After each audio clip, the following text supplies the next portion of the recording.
the audience, thank you for being here. Thank you for your energy. Thank you for supporting. We appreciate the commitment.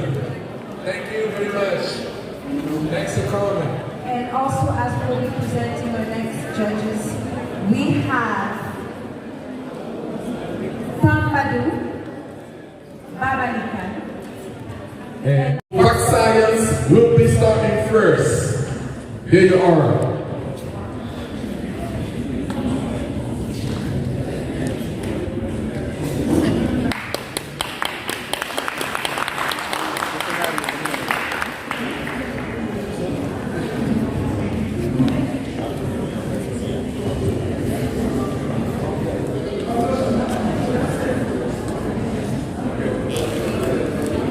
Dear members of jury, ladies and gentlemen, good afternoon.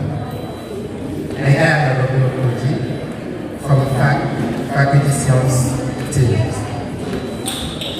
Today's debate is about Africa is the future. Is the growing of Africa population an asset or an handicap for its development?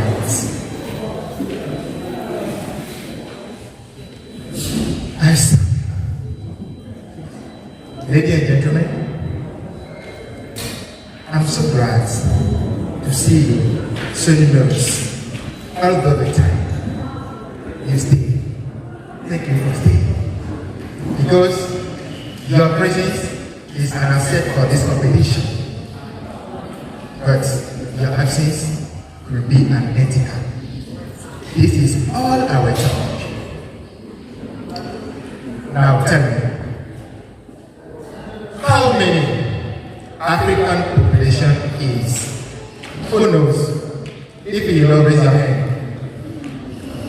Who knows? Okay, thank you. Africa's population is estimated at 1.3 billion in this year, and it will be 2.4 billion in 2050. Wow, that's wonderful. Because more than 70% of this population will be young. And when we talk about youth, we talk about manpower, we talk about creativity, entrepreneurship, economy. Yes, that it is.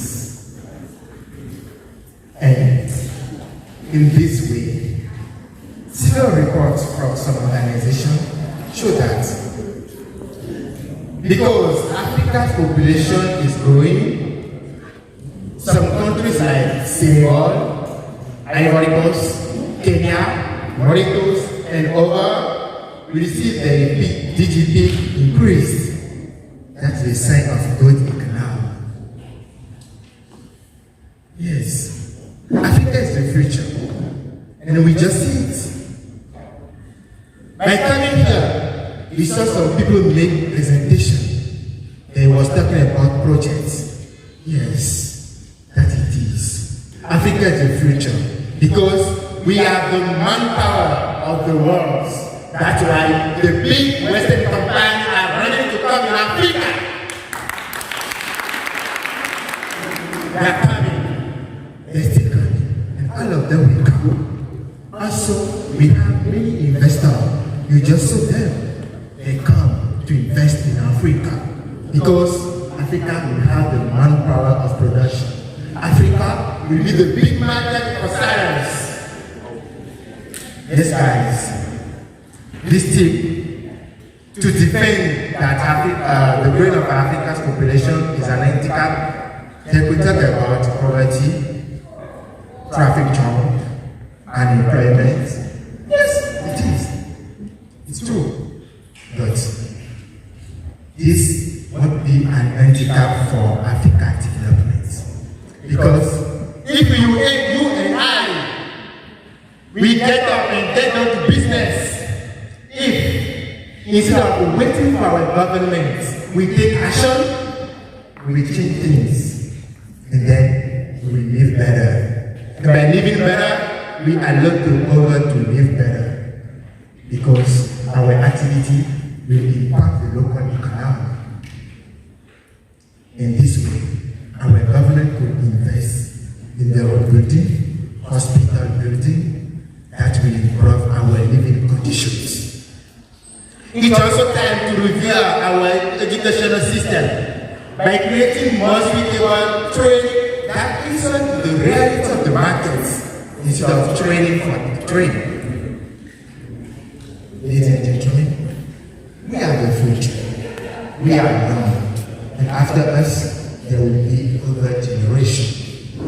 Instead of asking what our country will do for us, let's ask ourselves what we could do for our country, and then let's take action. Let's work. Let's make difference. Yes, we could do it. I believe in you. Try to take care of you. And don't forget, I love you. Thank you.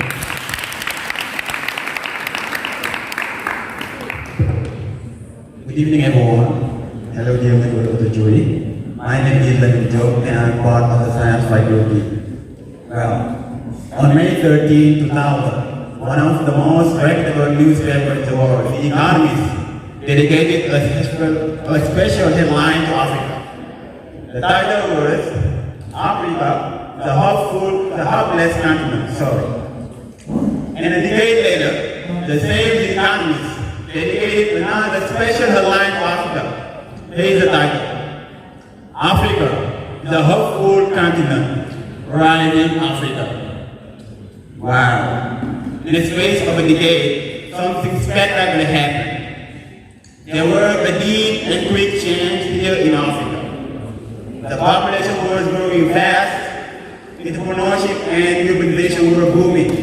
In fact, when I talk about the growing population, I'm not only dealing with numbers, but also the quality of the population is structured. Because it is only here in Africa that the population pyramid is favorable. Only here. Well, let me give you an example to understand that. During this COVID-19 pandemic, in which continent is being recorded less deaths, ladies and gentlemen? Well, maybe you don't realize what I'm talking about, so let me give you some other substances. According to the African Development Bank, Africa has 65% of the world's remaining uncultivated arable land. Did you understand what I'm talking about? Arable land. Land that is ready to be cultivated. What we gotta do is just put seeds in it. Ladies and gentlemen, here in Africa, well, first of all, in a year we have 365 days. And in Africa, we have about 300 days of sunshine. Now I'm asking you this question. Isn't it a valuable asset to have a big population where some people will be specialized at cultivating land to feed Africa, to reduce food importation, and to feed the future? Because in the other continent, they are running out of land, ladies and gentlemen. Isn't it a valuable asset to have a big population where some people will be specialized at developing solar power? We are dying, the members of the jury. The electricity bill is expensive.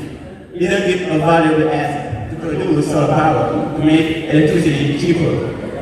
Ladies and gentlemen, whether we know it or not, we are the ones we've been waiting for. Thank you very much.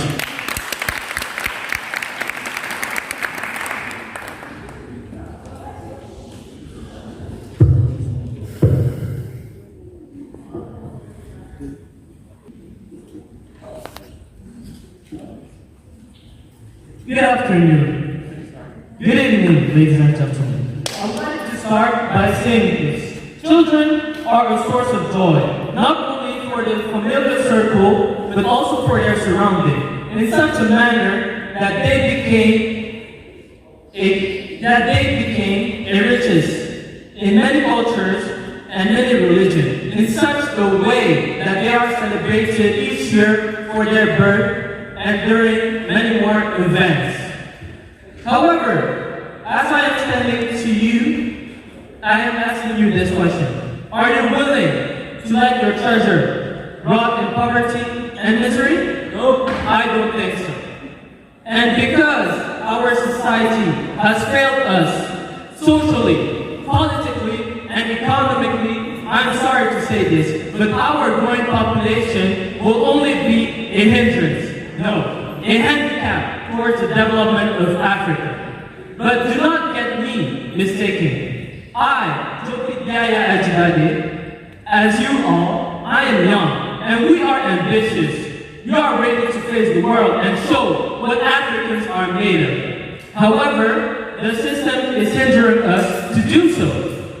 If you look at the statistics, according to the World Organization of Labor, only 10% of the whole population of Africa is unemployed. 10% might seem meaningless to you. However, we are 1.3 billion humans in Africa.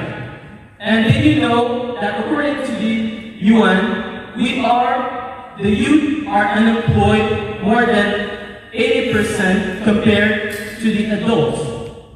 And those who are employed, the minimum salary is less than $2. And knowing that, in Africa, the number of child in average is 7. So you can have 7 kids, 1 wife, and only a husband.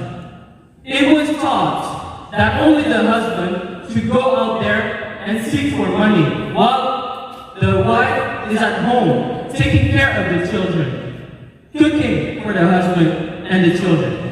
Do you really think that with less than $2, you are able to feed your kids?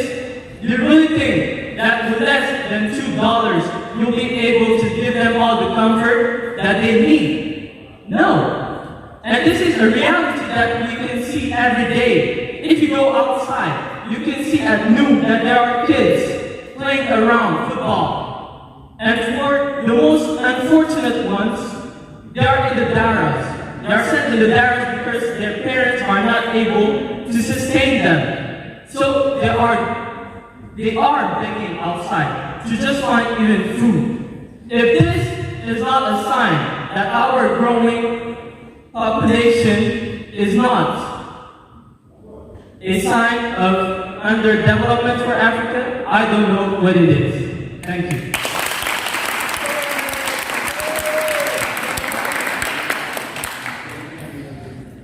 Africa has an exact population of 1,271,381,695 people.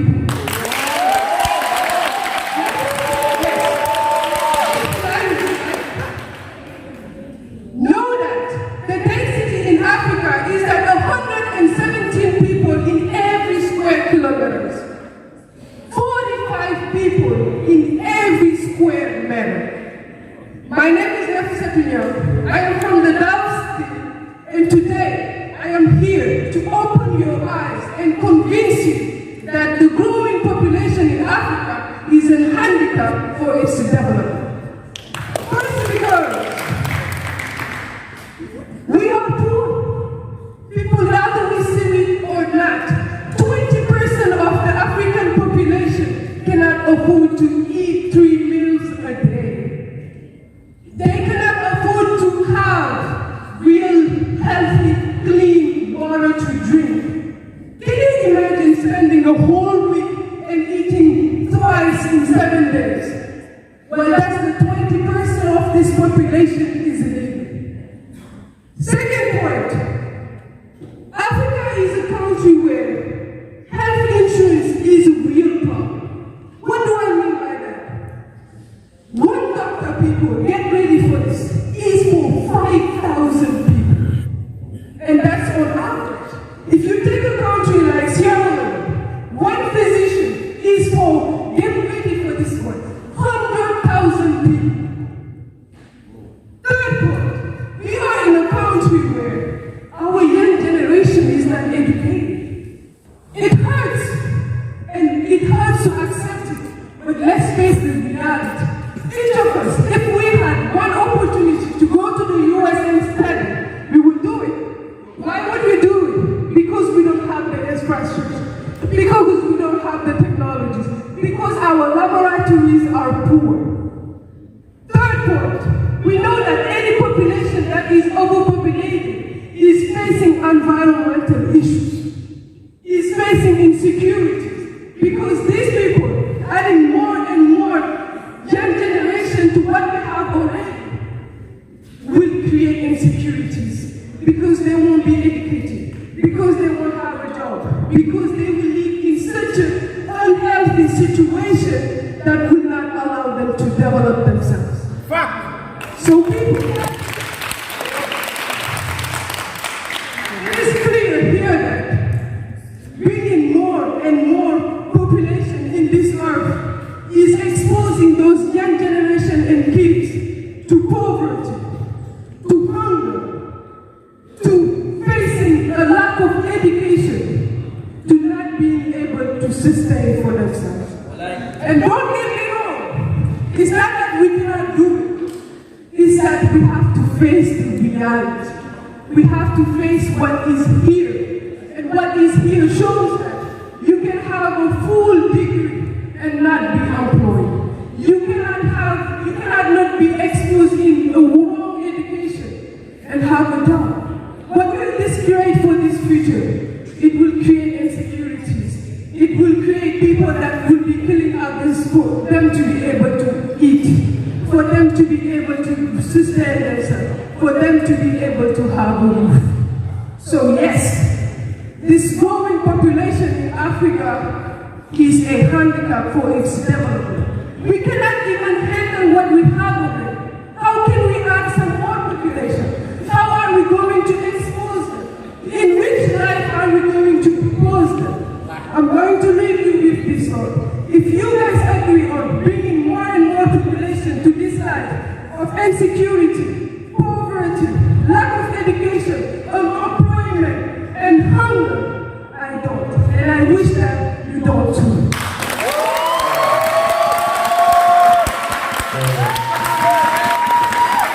Let's get down to the second round.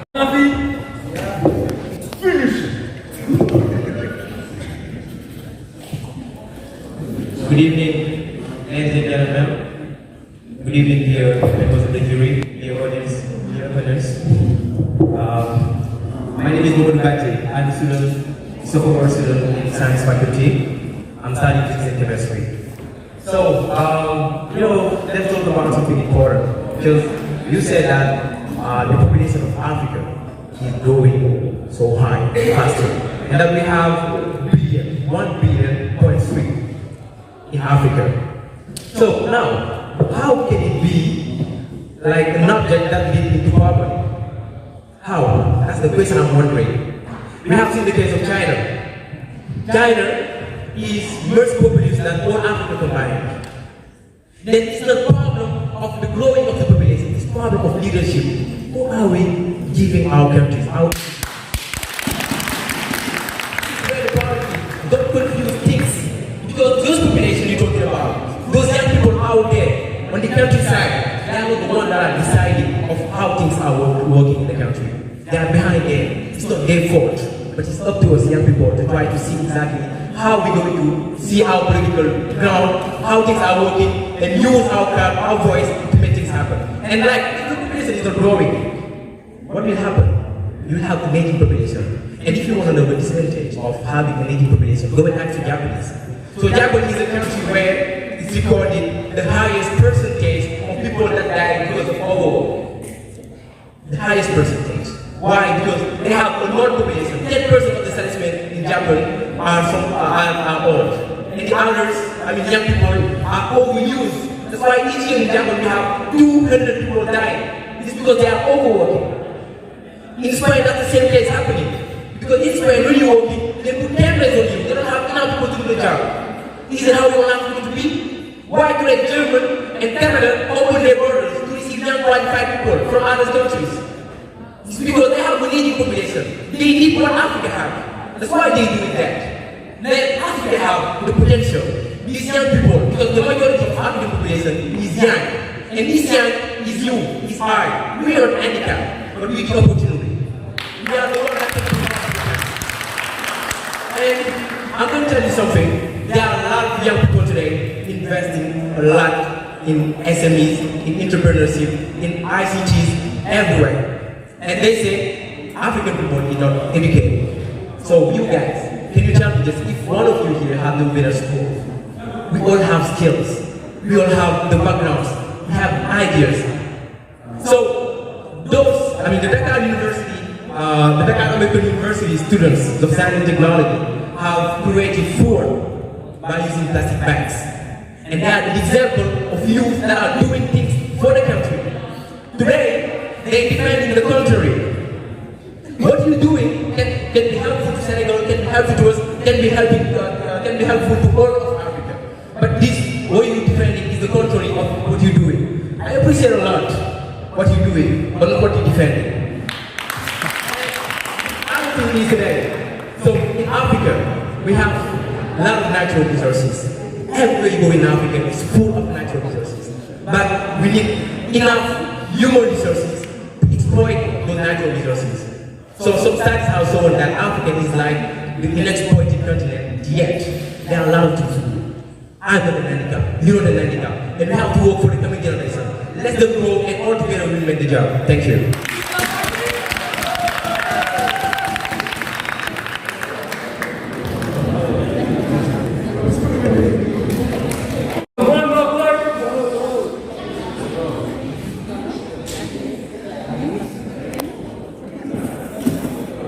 So, hello everyone, my name is Ibrahim Salom and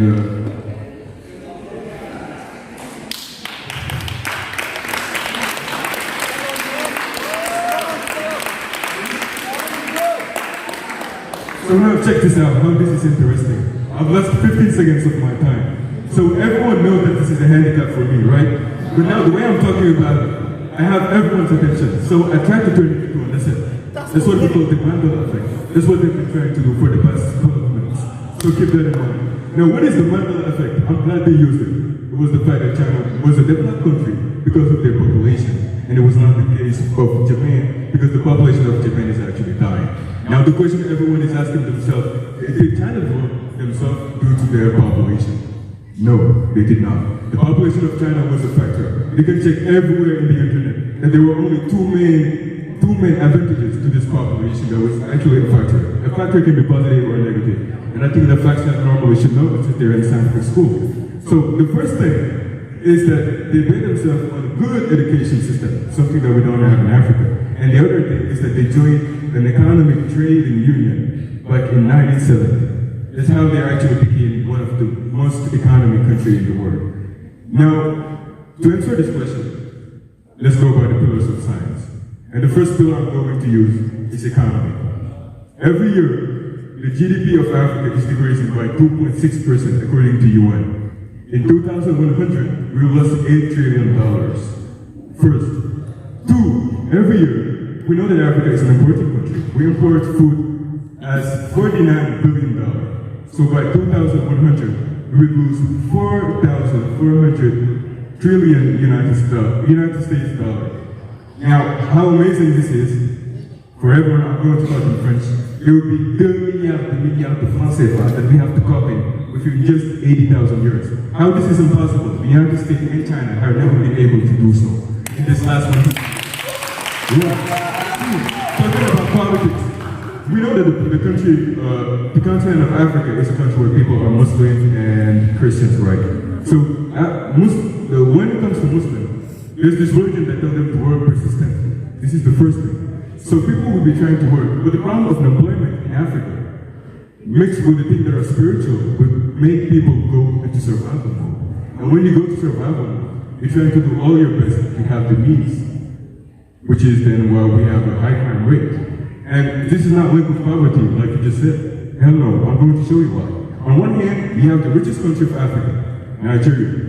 On the other hand, normally you would have the poorest country of Africa, because I'm talking about the country with the most crime rates.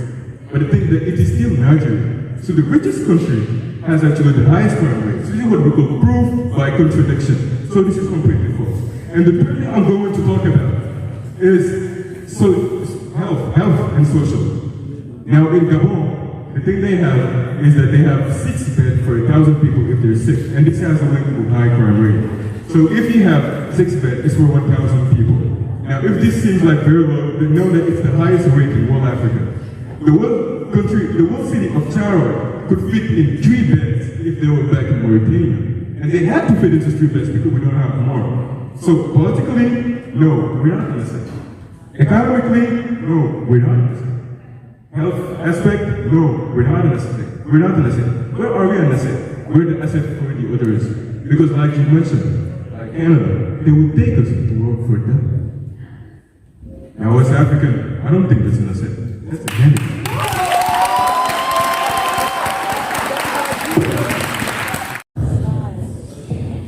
So, there is something really interesting that people don't talk about sometimes when they're talking about development. So, now let's talk about development. Because the indicators that show that this country is a developed country, there are some things that they will take into account. And that thing is happiness. You know how happy people are in Africa? Is it the same in China? Is it the same in the other continent? Africa is the continent where you find most people, the more people that are happy in this planet. And happiness is part of development. We don't need to be developed like Americans, like Chinese, like others, because we have our own way of doing. We have our own realities. Africa today have a lot of natural resources. The next point in natural resources we're talking about. We have uranium, we have oil, we have gas, we have zirconium, we have the gold, we have the petroleum. We have everything we need to be developed. Then we need human resources. We're talking about youth. We don't want to have an aging population. People that use their skills, that have strong mindset, that have the energy to make the job happen. And we want to stop that. What makes China different from USA is that China have enough people. Where one Chinese or one American is doing a job in 10 days, like 10 Chinese will do it in 1 day. That's what makes China be in the upper scale compared to the other country. Thank you. Thank you very much. First, Miss, my sister, you said that here in Africa, the density population is 445 square kilometers. You're right. To show you that it is not a problem of population.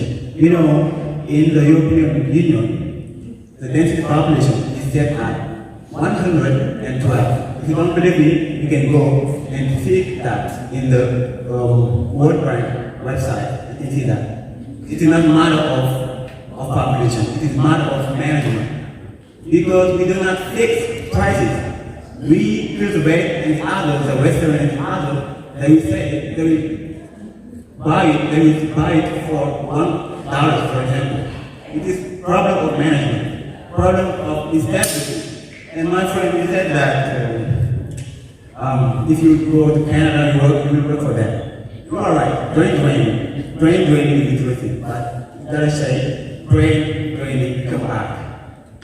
Do you know who is still now? He is the owner of the, let's say, the owner of those. He made a competition, I don't have time. The Pan-African robotic competition, right? UEFA Champions League. They want to create Neymar, Mbappe, and those other guys to make expertise, to make Africa feel better, and to make them.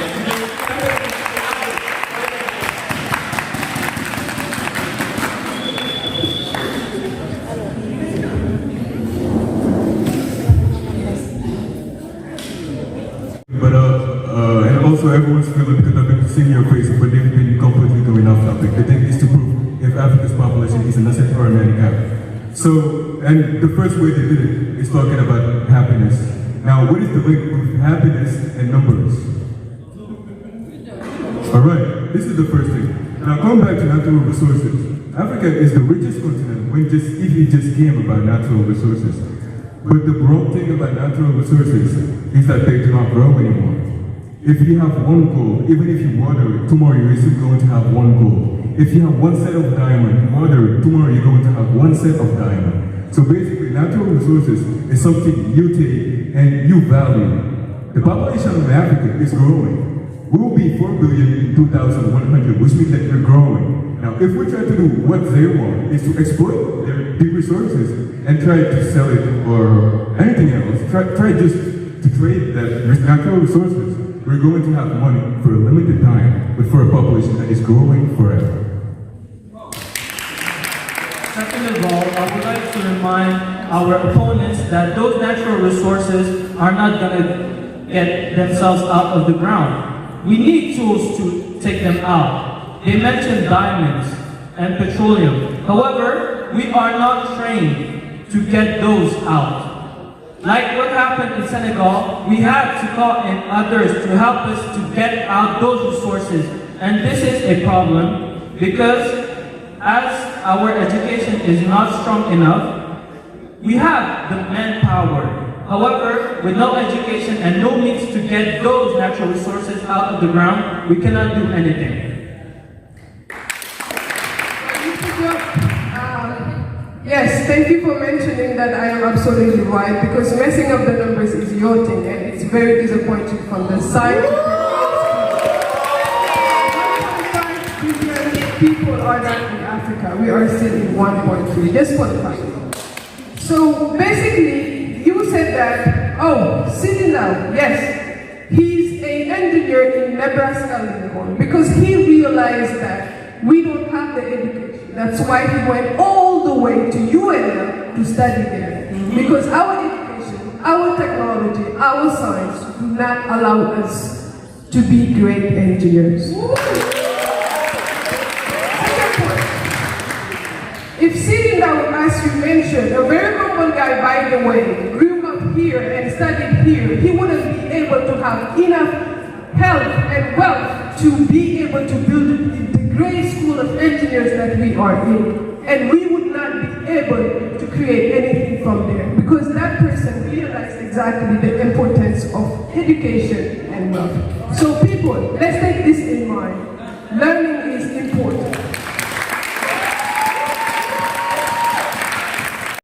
Jury, as we'll be verifying the point